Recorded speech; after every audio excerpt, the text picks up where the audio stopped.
শালী ও দুলাভাই অবৈধ সম্পর্ক স্থাপন করলে ইসলামের দৃষ্টিতে কি করা উচিত? আল্লাহ মাফ করুন, হাসির বিষয় না। যদি এরকম হয়ে যায় তাহলে সেক্ষেত্রে ওই ব্যক্তির সাথে তার স্ত্রীর তালাক হয়ে যাবে না, অনেকে এটা ভুল বুঝে। তবে এখান থেকে শিক্ষা গ্রহণ করে পরবর্তীতে পর্দার বিধান আরো শক্তভাবে করা উচিত। ইসলামী আইন প্রচলিত থাকলে এখানে ওই দুলাভাইয়ের তো মৃত্যুদণ্ডের শাস্তি, কারণ বিবাহিত ব্যক্তি যদি জেনায় লিপ্ত হয় ইসলামী শরিয়া অনুযায়ী তার শাস্তি হলো কি, বিচারিক ভাবে তাকে মৃত্যুদণ্ডর আদেশ দেয়া হবে।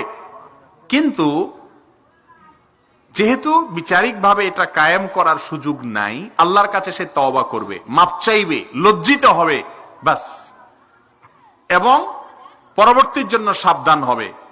আমাদের দেশে মানুষ বলে শালী ছোট বোনের মতো, দুলাভাই বড় ভাইয়ের মতো, বড় ভাবি মায়ের মতো, দেবর।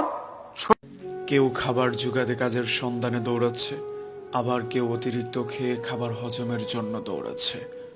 গভীর রাতে কারো বিলাসবহুল গাড়ি থামছে নিষিদ্ধ পল্লীতে, ঘরে অপেক্ষারত স্ত্রী দীর্ঘ শ্বাস ফেলছে।